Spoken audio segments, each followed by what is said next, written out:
unleashed in the studio. Pretty much the same story as Live and Dangerous, but worth having. If you want to hear Judas Priest raw and live, listen to this. There are a lot of bootlegs from this period, but the quality is usually horrible.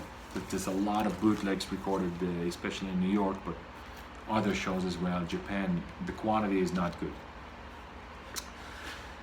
Next up, 1980 happens. A new decade, a new generation, a new wave of British heavy metal, and they released this. I'll be honest with you, when I heard this record for the first time, I was disappointed. Very commercial, goes in the same direction as Killing Machine, short, poppy, simple songs. Some people will sneer at it and say that these are even kindergarten songs. But with more listens, it grew on me. The two big songs are of course Steeler, The Rage, Rapid Fire. You got Living After Midnight, I Could Live Without It. You don't have to be old to be wise. Again, that's, for me, this is a kindergarten song for big kids 4 or 5 years old. Metal Gods is good, Grinder is good. United, I give it way more credit than a lot of people do. It does have that kindergarten song vibe to it, but it's also like a football anthem. You can imagine a stadium packed with crazy English football fans and singing it. But I like it the whole way they did it, commercial as it is. It's good. And of course the biggest hit from the record, Breaking the Law. And yeah, to me this is a low point in the Priest catalog. I would still take it any day of the week over Ace of Spades. But this is I would say the most openly commercial record of Priest. I know many of you raise an eyebrow because of what's going to happen 6 years down the road. But to me, this is what set them on the commercial road. But there is an adjustment coming. Point of entry. Right now, the only copy that I have is this beaten up American print. The album sleeve is even worse than the one that was released in Europe. The one that's released in Europe, you can look it up if you don't know. It shows sort of like an orange sky, dusk or dawn, and something that might look like a rear view mirror, and like nothing. The way I imagine that front sleeve came to be is that Jane Andrews was given a certain budget from the record company, maybe £1,000 or shillings, whatever they have in England, or 2,000, and they said, okay, go get us a good record cover. And she went to the to the graphic agency and says, hey, do you have a record cover for a heavy metal band named Judas Priest? And the show says, here, look, this is what you can get for $2,000. And she's like, why don't we do 1,000 and I keep the cash? And then they show her something else. Let's go with 500. And then finally she sees something in the garbage. What are you doing with it? Oh, you can have that for $1 and a blowjob. And that's what she did, and she came up with this garbage. But anyway, you can see how much love I have for that individual. If the Spanish Inquisition still existed, I think they would know what to do with her. But once you get past the horrible album sleeve, the record is good. I know this is not a popular idea, but when I put this record on, I took immediate liking to it. It didn't sound to me like a record that's commercial or definitely not too commercial or trying too hard to be commercial. It's heading out to the highway. It was good on the first try. Don't Go, to this day, my number one favorite song from the record. I love Don't Go. It's a great song. It has a great vibe to it, a great riff, and it has stop and go. and very unusual for Judas Priest, right? You always hear the crunching, da da da da da, and here they give you a little room to breathe. Hot rocking, yes, it's commercial, but it has a good riff to it, good sound, good drums to it, straightforward, all very very cool. Turning Circles, not bad to say the very least. It's actually a good song, almost great. Desert Plains, amazing classic, the way it turned out. Solar Angels, they used to open the shows with it. The great song all the way. It's very good, very listenable. Troubleshooter and On the Run, also good records. I think that this record does not get the credit that it deserves usually. And of course, the next offering is the iconic, super beloved Screaming for Vengeance, a great record by any standard. This is the one that really made them famous. So of course we had British Steel, but then again with Point of Entry, which apparently tried to be too commercial, but to my ears, if really the intent was to become very commercial and radio friendly, they failed at it. Because by that time there was another kind of commercialism. It doesn't sound like Kiss, let's just say, in 1981, or other commercial bands that you can think of at that time. But then they adjusted their direction, and with Screaming for Vengeance, they had a banger. Not just a banger, but a banger among bangers. This is a great record, beginning to end, and it checks all the boxes. So it's commercial enough for the powers that be, for the record companies, the management, and it's hard enough, hard-edged enough, fast and good and well done, so that the fans should love it and not complain that it's commercial. So very, very good. Of course, you have the great anthem and hit, You Got Another Thing Coming. You have, of course, the opener, very dramatic, with Hellion and Electric Eye. Riding on a Wind is a big fan favorite, with the great drum opening from Dave Holland. Bloodstone kind of has this plaintive vocal to it, and on a hard-edged, great riff. Reminds me, kind of, sort of has like a hint of Dissident Aggressor in it. Take These Changes, a cover, not a cover, but a song that someone else wrote for them. Pain and Pleasure, I like Pain and Pleasure. Had also a little bit of the stop and go aspect to it. Screaming for Vengeance, great song. You Got Another Thing Coming, that we said. I love Fever, and I love Devil's Child. Devil's Child also has kind of like the don't go, stop and go flavor a little bit, and I love Fever also. So great album, start to end, and yet I will take Defenders of the Faith over it any day of the week. And unfortunately, this is not such 100% absolute. There's a lot of people who call this a Screaming for Vengeance #2. I disagree with that take, but there's a lot of people who are very adamant about it. Martin Popoff is one of them. I think that this record is produced better. The songs are written better, played better. The songs themselves are better. They're harder, faster. But again, it's a couple years later. This is the natural progression from Screaming for Vengeance. I love all the songs, and song for song, record for record, almost song for song, I would take Defenders. Free Will Burn and Rock Hard Ride Free. I think Rock Hard Ride Free was the first Judas Priest song that I ever heard, and I was hooked immediately. Jawbreaker, incredible song. The Sentinel, of course. There is, however, a problem with this record.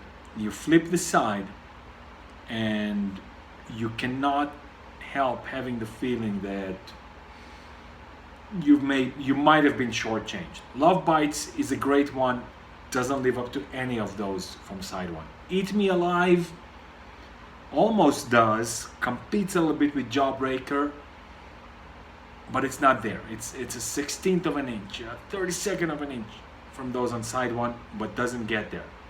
Some Heads Are Gonna Roll, a little bit funnier song, almost there. Night Comes Down, incredible, slow, cool songs. But then the end, the Heavy Duty and Defenders of the Faith, that kind of ruins, or doesn't ruin, but it takes away a lot from the album. And that's what makes this one, Defenders of the Faith, a difficult contender with Screaming for Vengeance. Screaming for Vengeance doesn't have a bad moment, doesn't have a eh. This one has side 2. Love Bites. It's good, but not right there. You know, they didn't squeeze themselves, they didn't exert themselves to come up with better things. The creativity seems to have ebbed a little bit on the songs of side 2. They're all good, but the end, they're Heavy Duty, Defenders of the Faith. They kind of revert a little bit to this British Steel Kindergarten. It's not as bad, but it's not worked out. It's not an invested song. They didn't invest. They didn't exert themselves. Had they come up with another banger like any one of the songs from side 1 on side 2, and had invested a little bit more effort and thought and creativity in Heavy Duty / Defenders of the Faith, this would have been 2 hands down better than Screaming for Vengeance. But as it is, as an album, this definitely takes away from the worth of Defenders of the Faith.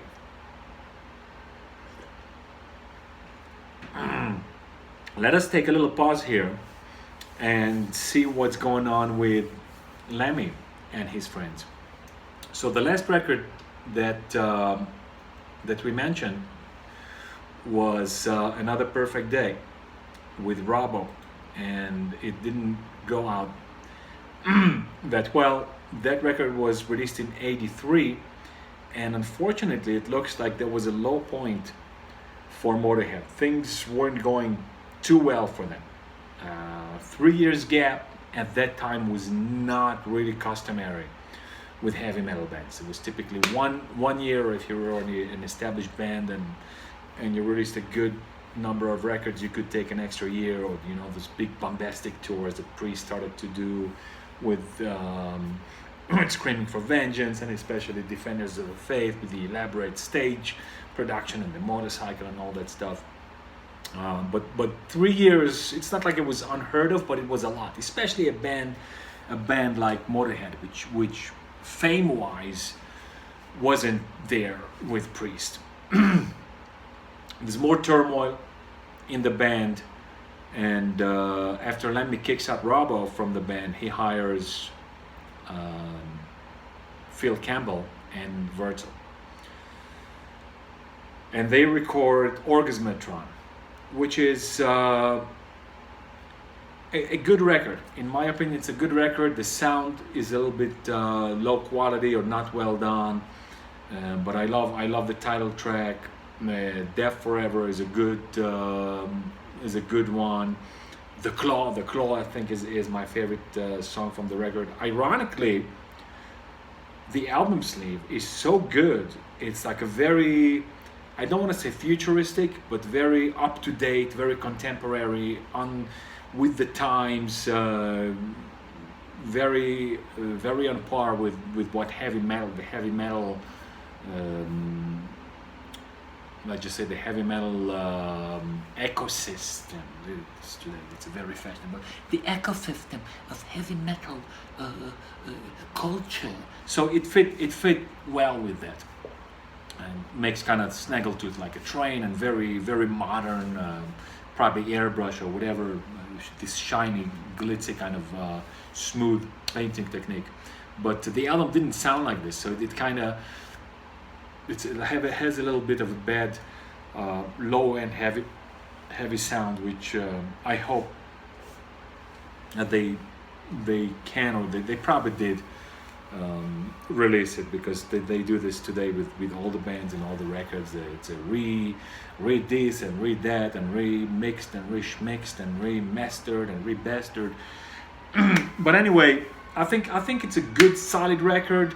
They have two guitar players here. I'm not really sure. I would have to listen to this record more in depth to figure out how this two guitarist aspect works out with Campbell and Wiltzel. At any rate, this is, I think, not a big fan favorite, but I'm not so familiar. But they have some great songs, like I told you, The Claw. Mean Machine is not bad at all. Dr. Rock, I like it. I like it. And Built for Speed. So it's well worth a listen. I like it. I don't hate it. Rock and Roll also sounds kind of like an other album hastily cobbled together. The opening song "Eat the Rich" is good. What else do they have? Dogs, Boogeyman. To be honest with you, I'm not super familiar with this record.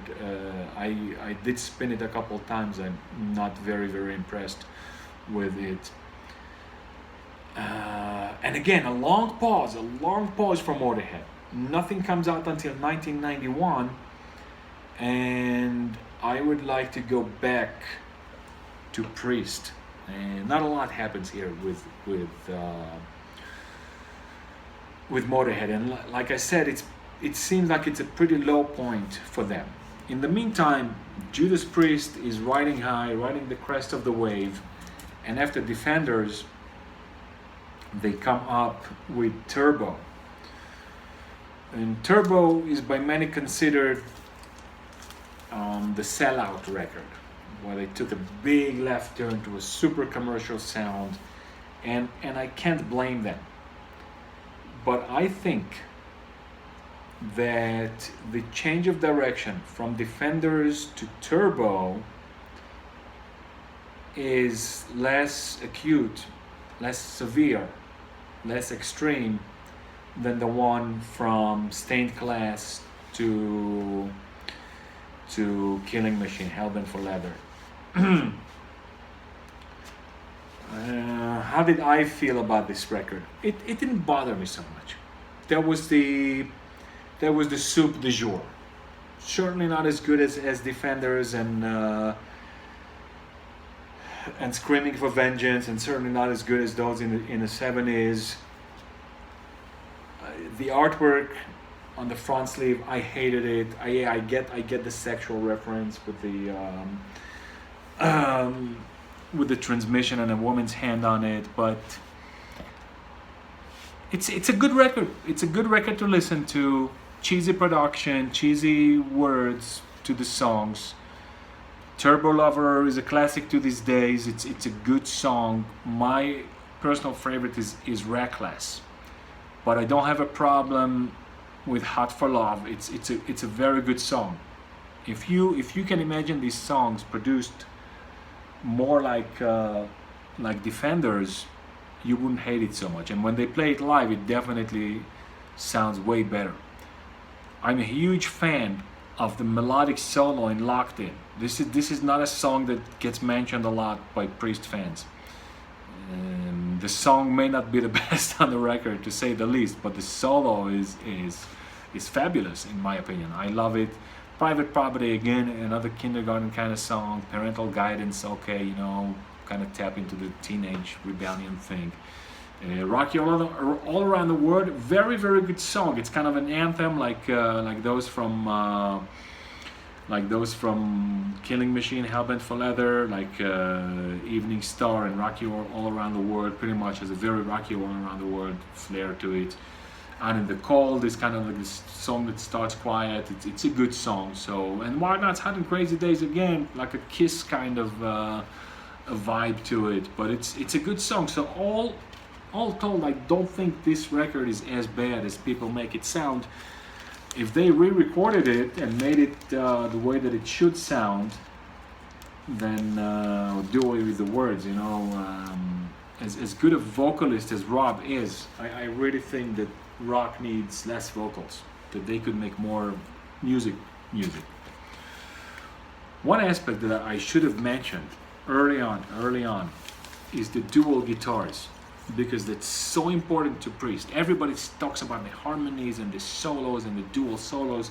They started doing that around the time of, I think, Screaming for Vengeance, like to do the solo, the other one picks it up where the other one left off and plays an equal amount of bars or whatever it is, and they go back and forth. They might have started in Screaming for Vengeance or Defenders, and they also started to note that. And that was another red light. When I saw on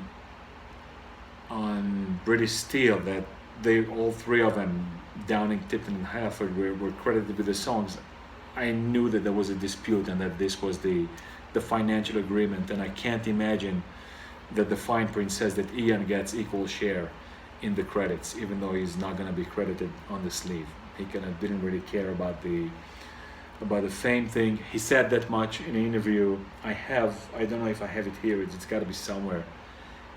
The old book from 1984, Defenders of the Faith, the biography, the first official Judas Priest biography. But what I was going to say about the dual guitar player, the dual guitar, that way beyond the soloing and the lead guitar and the harmonies, they're typically mentioned together with Thin Lizzy and Wishbone Ash, and the fans of each band claim that that band started it. Wishbone Ash started really the dual soloing and that harmonies, and Thin Lizzy fans will tell you that Thin Lizzy started it, and there might be another band around that time. That argument might never be settled. But what Judas Priest did bring to the table, and I should have mentioned it when I was talking about Rock-a-Rolla, is that as neglected and as maligned and disliked as Rock-a-Rolla is, even with Priest fans, what is amazing and undeniable is the dual riffing, the dual rhythm guitar. You hear it from the first note that they play on One for the Road,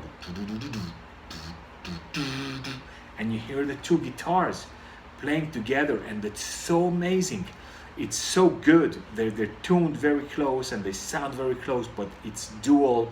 It's twice the noise, twice the melody, and then when one does a solo, so think about Black Sabbath for example, especially live, right? There is this huge riff that fills out the entire space, the entire stadium or the entire room where you are, and it bam, bam, bam, bam, bam, and all of a sudden the solo comes up and boom, that falls.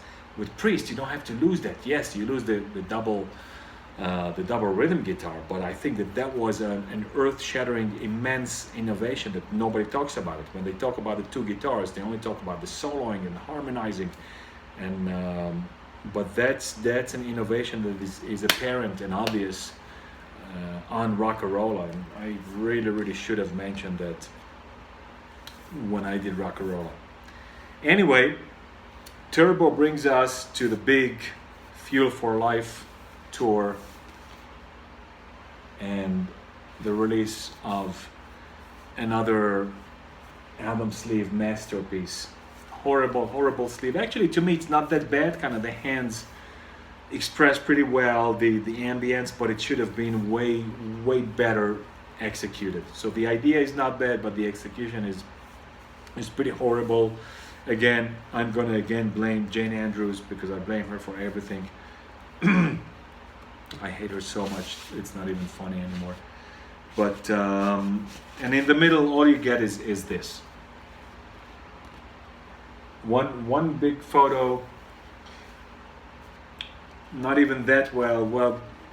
Concert photos are very challenging, especially the pre-digital age. This is an analog photo, and then you have the inner sleeves. Very little investment, and it's a shame. It's a shame, really. Priest have been mismanaged, I think, from day one. This is not to say that the management haven't been at all beneficial and didn't have good ideas and good advice at times, especially in the beginning, especially with Hellbent for Leather, Killing Machine. I think that it gave them a big boost. So we can't completely write their management off, but but overall, I think that management has treated them very poorly with very little care. I don't know if they do other things, but they gave them bottom priority. And especially with this record, there's no excuses, because they were making them good money both with the album sales and the tour. The tour was super successful, was mad, insane. There was the famous video, I'm sure most of you know, Heavy Metal Parking Lot, that was kind of documenting the metalhead behavior patterns of the mid 80s. Anyway, this is a very good live record. It's a snapshot of what the band looked and sounded like at the time. It only has songs between British Steel and Turbo, which you can kind of agree with that. That's what it represented, and there is already one live recording with material from the first 5. So Unleashed in the East represents the first 5 records, and this the next 5. And live, like I said, the songs sound way better than they are on Turbo. So Out in the Cold, Heading Out to the Highway, you have the Metal Gods, of course, Breaking the Law, which at the time was not the encore. Love Bites, interesting choice from Defenders. Some Heads Are Gonna Roll, The Sentinel, very good version of The Sentinel, Private Property, Rock You All Around the World Again, Electric Eye, of course, Turbo Lover, Free Will Burning, Parental Guidance, and then closing with Living After Midnight, and You Got Another Thing Coming. Great version of You Got Another Thing Coming. So all in all told, a good album, good snapshot of what they were doing and what they were sounding at the time. And I guess that the next step is that Turbo and the criticism from Turbo from the fans was getting to them. So that is a difficult aspect of the rock world to navigate. You wanna appeal to the public at large, but you don't want to alienate your fan base. Well, that's exactly what happened with Turbo, right? They turned their fan base, the core audience, against them, and a lot of people left them. I imagine a lot of people left them for the emerging thrash and extreme metal scene. And so they tried to allure them or woo them back with this guy. Not a bad idea, not a bad strategy. I love the album cover. I love this idea of the fist ramming down on planet Earth. I would have made the fist a bit bigger, more prominent, and the planet a little bit more realistic. But good record cover. The record sounds much less commercial than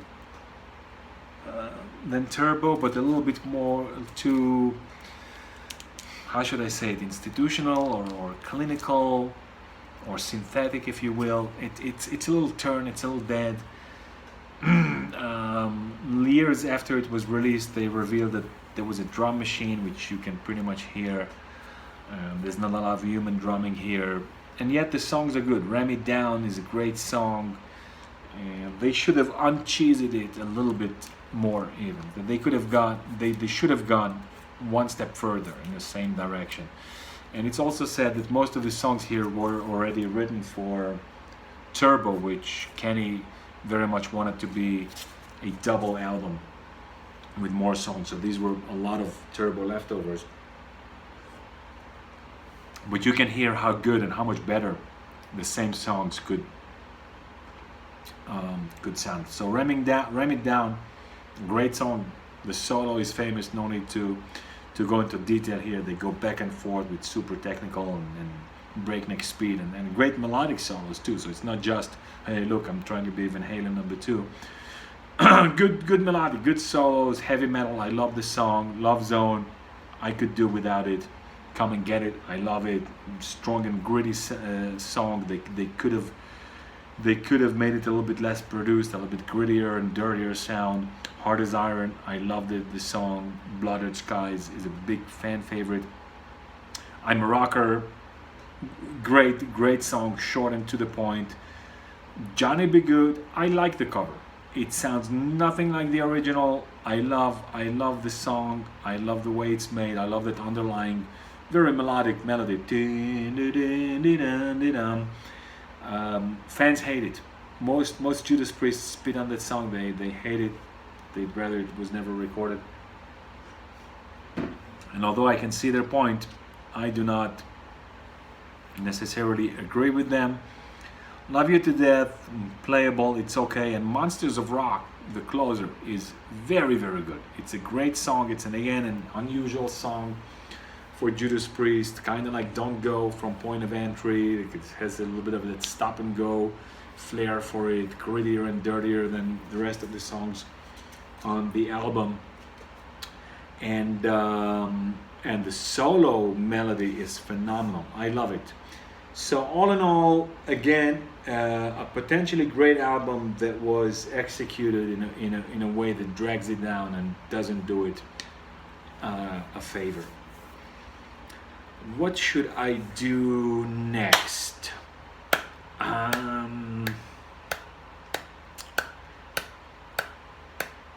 Let's do Painkiller. In 1990, I walk into the record store, and I already knew that Painkiller was going to be released. And I picked this up, and I saw the cover, and I said, holy Jesus, this gotta be good. I had a little bit of misgivings. I hope they didn't go thrash, because for me that was maybe even worse than going full on synth pop or whatever. I run home, I put the record on, and I didn't fall in love with it immediately. As soon as that crazy solo from Scott started, they get a new drummer here, Scott Travis. Dave Holland leaves after 10 years under little obscure circumstances. So it's unclear if the band wanted to sound more up to date, less poppy, more cutting edge, more harsh, or a step towards more extreme metal. Dave said that he had family problems, his father was sick and he needed to tend to his father. Who knows? Maybe both are true to some extent. But they bring in a new, very super technical, loud, razor sharp drummer. The opening song opens with a great drum solo or intro, if you will.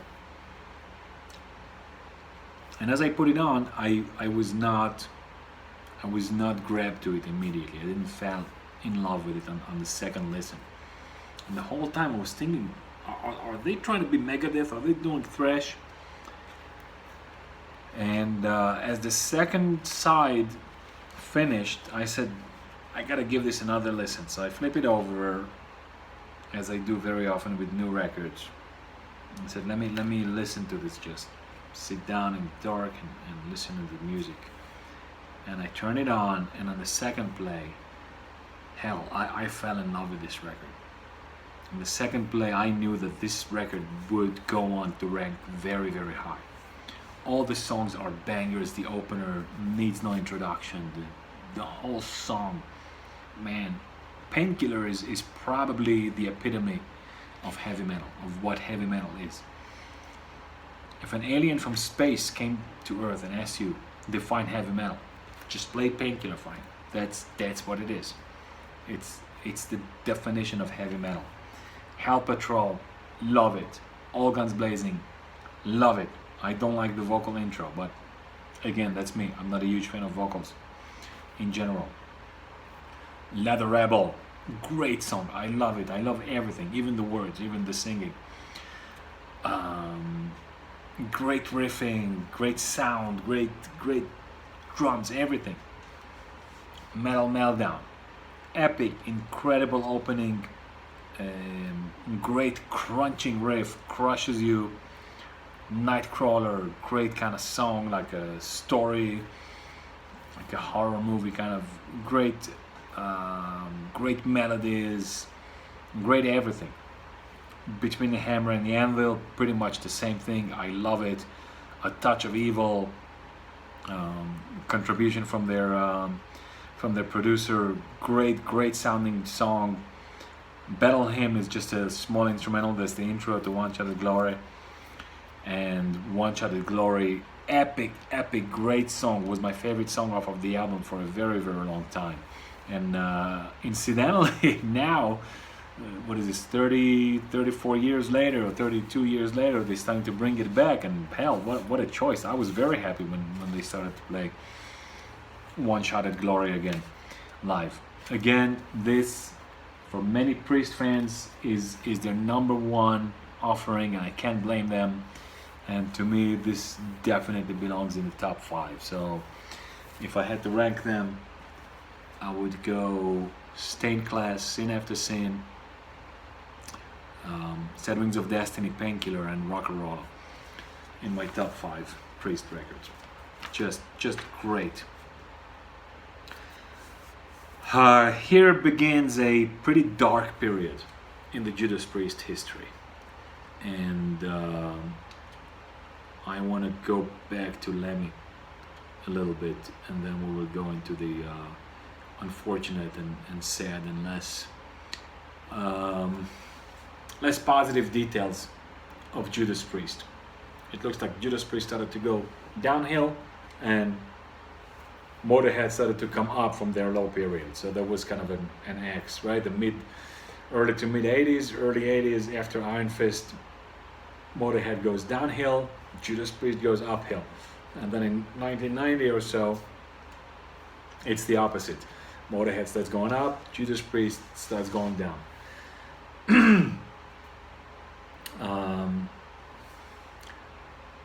1991, 1916. Famous record.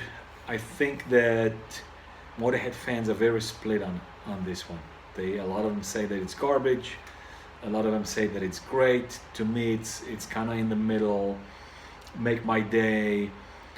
I'm So Sad. The One to Sing the Blues. Angel City. Angel City. I play that song a lot. It's a very, very good song. And then, of course, you have the title track 1916, which is kind of like an epic ballad, and just Lemmy singing with his kind of not the usual voice, trying to do like a high voice, which is cool because it doesn't work. It works because it doesn't work, if you will. I don't know how much sense it makes, but it's not his usual voice. That's not what you would expect him to sing, and it's like a fat truck driver trying to imitate a woman's voice, something to that effect. And in this period, he starts banging out albums one after the other, making up kind of for lost times in the 80s. Next year, March or Die. This, I think, is pretty much recognized as a good record, right? He has Hellraiser, which also figured on an Ozzy record made by Ozzy, and Bad Religion, great song there.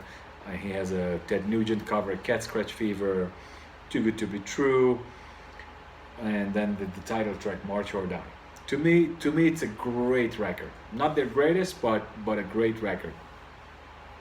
Bastard continues in the same direction, and on March or Die is the last record with Filthy Animal, Phil Taylor, and Bastards is the first one with Mickey D, but I think that he didn't really play on that. I'm not sure exactly about the history, but Mickey D was a big blessing from Motorhead, so I think he was pretty instrumental in the fortunes of the band. He said in an interview that the band was sort of an unorganized entity. They did have a management, but they weren't really managed, especially financially. So the management did their job of managing and promoting the band, but nothing really beyond. And Mickey D took the reins and the management of the financials and knocked some sense into the other two, to not to piss off all of their money and to invest and do the band's financials more intelligently, and it looks like it's rubbed off. The entire management aspect, the records and the tours and the venues were much better. So I can believe Mickey D of what he says. So again, Bastards, Born to Raise Hell is the one the big famous song from it. Like I said, I'm not so familiar with Motorhead on an album by album basis, but you have the big song "Don't Let Daddy Kiss Me." I Am the Sword. I Am the Sword, a big favorite of mine, and I don't remember a lot of the other songs, but it's a good solid album. Next up, 95 comes Sacrifice.